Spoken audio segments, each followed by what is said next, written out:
Hey folks, it's Hater115. 3.13 has come and gone to, well, let's just say a whelmed reception. Cloud Imperium, apart from a few minor fixes they can bang out in about a week, is just about finished with the initial release. CIG's focuses now are drawn to the next two releases of Star Citizen 3.13.1 and 3.14. Today we'll be talking about the first of those two updates, 3.13.1, and what's in store for us backers in about 3 weeks and why all of you should be tempering your expectations just a little bit. Star Citizen's Invictus launch week, otherwise known as Fleetweek, is going to stick as a regular yearly occurrence within the Star Citizen universe. Having its in-game debut last year to overall praise, CIG smelling the green is prepped for us a follow-up. Before we get too deep into last year's iteration, I think it's important to take a step back and look what was actually revealed last year. Fleetweek's initial debut on May 22nd of last year came with two main attractions: the ship showcase planetside in Area 18, and a roaming in-game fleet for everyone to look at while a bunch of pretty fireworks launched. Looking at the ground while the expo halls were filled to the brim with SC's iconic ships, there was only a singular new reveal: the Origin G12 rover concept. Everything else showcased had already been revealed in the past, apart from CIG's minor showcases of in-development ships through the Holo viewers tables scattered throughout the event. Overall, apart from the opportunity to purchase some of the limited military ships that go for sale 2 times a year, the event ship-wise was relatively lackluster, which is important to state while setting expectations for what is coming this year. Not lackluster than previous year was the second half to Fleetweek, CIG's first ever dynamic server event. A roaming squadron equipped with some of the beast backers have been salivating over for years had made up for the minor reveals the event had come up with. Of course, even this attempt was relatively scaled back comparing it to recent events, which was not entirely planned.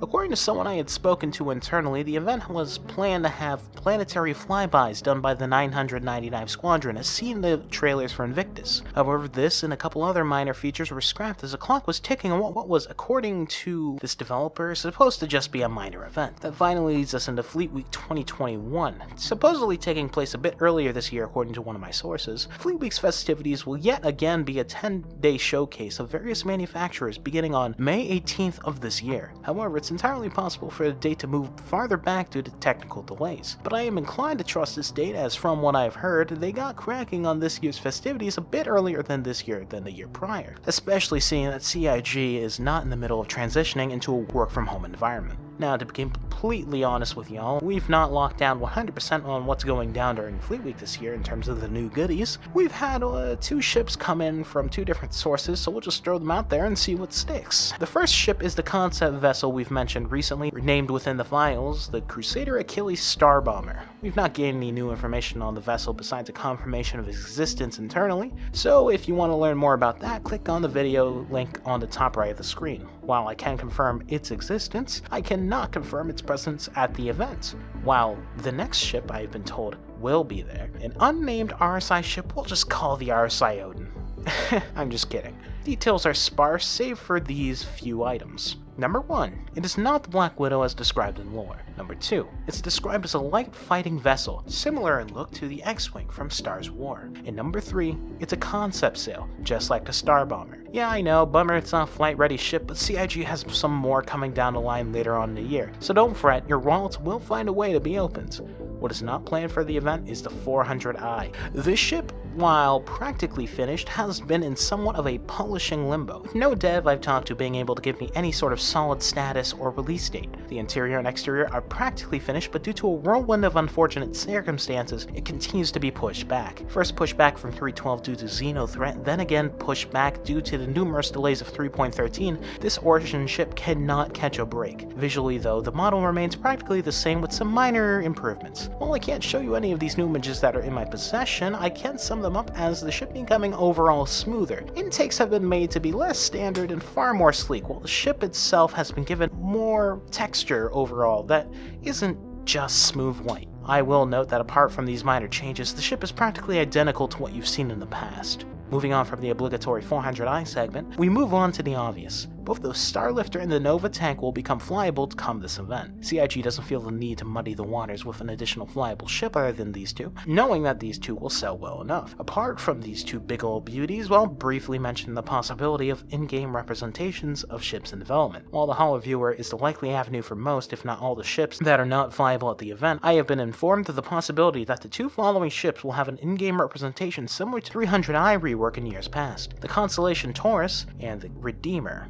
A lot of the push to get the exteriors of these ships polished up recently, this being a lot more evident with the Redeemer, a ship not even scheduled to come up for another half a year, has been to get these guys looking pretty for the sale. While it is still more likely they're presented in hauler viewers like the previous two events, it's not a possibility CIG is yet pushed aside. Moving on from these events on ground, CIG has kept a lot of the original event schematics, but added on some minor details. As opposed to the previous year where any schmuck with a spaceship is allowed to fly straight towards what is the galactic government's biggest weaponry, CIG has made it so exterior viewers need to be watching from a safe distance. They've set it up where the ships follow actual docking sequences in a Star Citizen first. This event is set up to allow anyone to go to these docking ports to get a closer look to the capitals, with CIG actually revealing what it's set up to look like in one of the monthly reports as shown here. I will note that despite what this clip shows, while my internal people have yet to confirm a possible interior look at the Javelin, it's very, very unlikely that will carry over to the playable build, especially since the files in the playable build of Star Citizen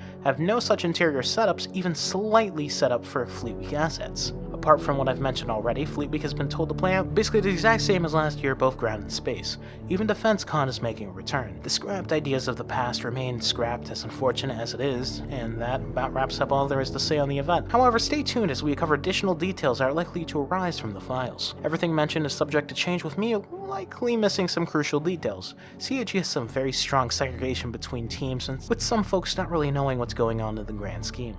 Don't worry, if you're disappointed by only 2 concepts this quarter, there's one more between now and 3.14 we'll be covering soon. Y'all have yourselves a good one. However, before we leave, I'd like to take a moment to thank our backers on Patreon. If you want to support our activities, you can throw us a couple dollars there. I'd like to give thanks to everyone there, especially our Leaky Pipe producers, such as Eric Schulten, One for All, Golf Mike, Bahamut, Manmeat, Starkey.live, Faydog74, Unctum, Archie, Dirk Mervis, Capt D Spawn, Josh Howman, Yannick Cumley, Boobbot, Regula Tim, Sorston, Professor Mango, and Ryan A. Quinton. Thank you for watching.